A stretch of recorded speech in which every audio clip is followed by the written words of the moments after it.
Hi, I'm Bill from CJ Pony Parts. Ever since I installed a Roush supercharger on my 2015 Mustang GT, I've been dying to get it out to the track and see what kind of numbers it would actually turn. The one thing holding me back though has been the stock half shafts. Given the weight of the car, the drag tires I have for it, the stick shift transmission, the power, and the way I drive, the stock half shafts probably wouldn't hold up very long. So to get my car ready for the quarter mile, today I'm going to install a set of Ford Racing's heavy-duty half shafts on my 2015 Mustang GT. We'll show you a comparison of a stock half shaft once we remove one from the car, but having seen a few broken ones myself, I can tell you the build quality of the Ford Racing ones is night and day over the stock ones. You've got billet CV internals, you got billet 32 spline outer and 34 spline inner, severe duty joints, and CNC billet centers. These are meant to take a ton of horsepower and should have no problem with my 2015 Mustang GT. For this installation, they lift or a jack and jack stands, 3/8 ratchet, 10mm socket, 14mm socket, 15mm socket, 18mm socket, 18mm wrench, half-inch torque wrench, half-inch breaker bar, 32mm socket, 36mm socket, pry bar, clip removal tool, hammer, and a small punch.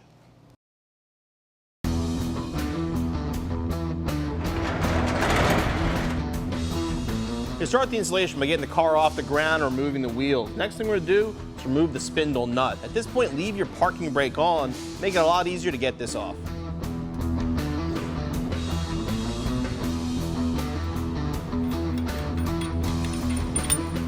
Now you want to make sure you turn the parking brake off because we're going to remove the caliper.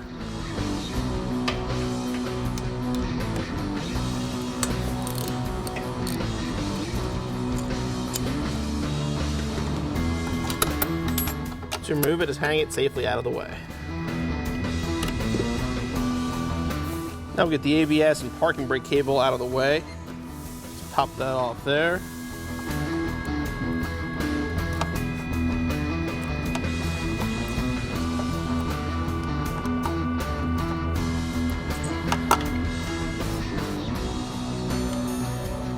Now remove the bolt that holds the bracket at the top of the spindle.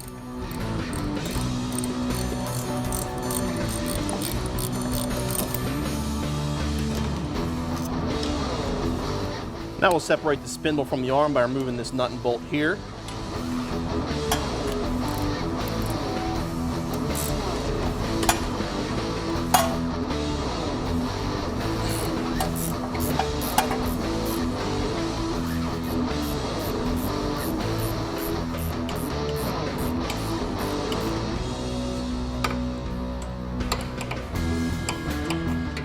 Okay, this bolt you will have to tap out with a hammer.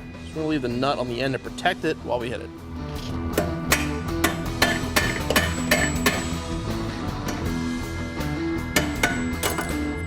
Next, we'll separate the vertical link just to give us some more space and some more room to work.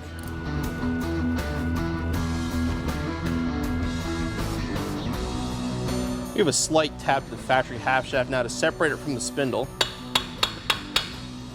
Sometimes it'll just fall out, other times we have to give it a little bit of a tap. The last thing we'll remove then is the lower bolt that holds the lower arm to the spindle, again to give us more room to get the spindle free to get the axle out.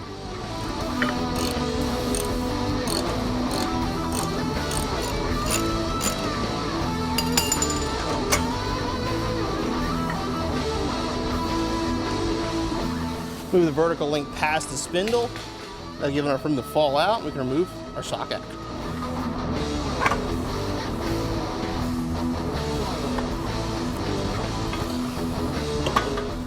Okay, just get it loose here because you do have to pry it out of the center section.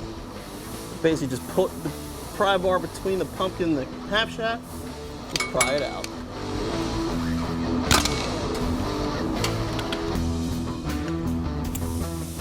You'll only get a couple drops of fluid coming out. There shouldn't be any because it only fills up right to the edge of the axle.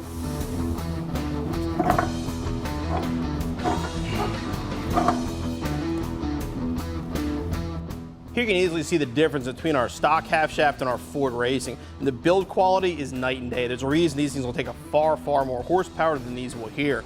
I should add, you're gaining about 7 to 8 pounds per half shaft, and it's rotating mass, which is kind of a shame, but you need something like this to be able to put the car on the strip and have it reliably get on the track. I'm gonna put a little gear oil on here before you assemble it. Make sure the ring is seated properly, and it's ready to go in the car. Now to put the new half shaft in is the same way it came out. You can go right through here. The problem is these joints are a lot larger than the factory ones. It's a little bit harder to get it in. It's a good idea to get some help.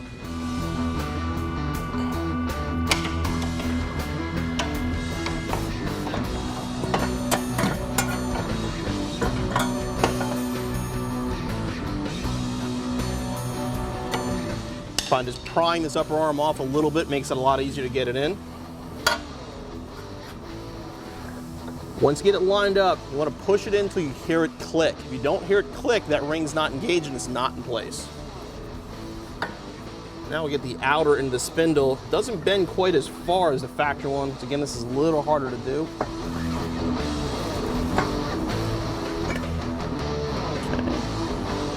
Get everything lined up, we can reinstall the bolts. Get all the hardware in loosely for now.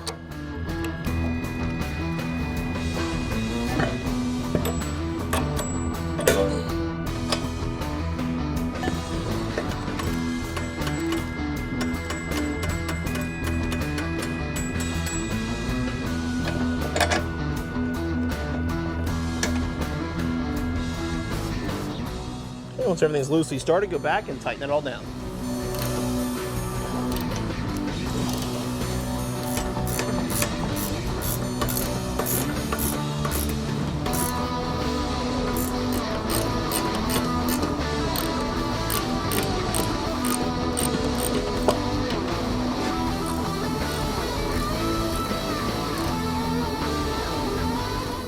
Now reattach the brake bracket and the ABS line.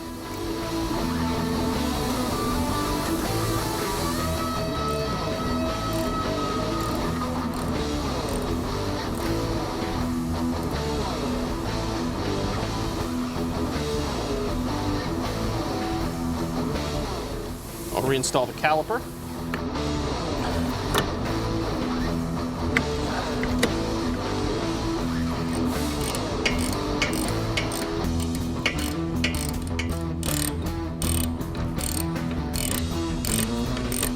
And the last step is going to be to install the outer spindle nut and then torque it down. And we're going to torque the bolt to 125 foot-pound.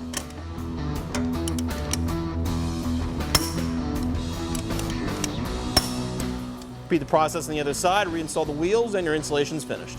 With the Ford Racing heavy-duty half shafts installed, I have a lot more confidence in taking this car down the quarter mile. A few small things to do, but I think it'll be ready for the NMRA Finals in Bowling Green.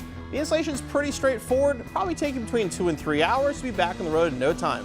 For more installation videos for your 2015 Mustang, make sure you subscribe to our YouTube channel and check out cjponyparts.com for a complete selection of Ford Performance racing parts for your 2015 Mustang.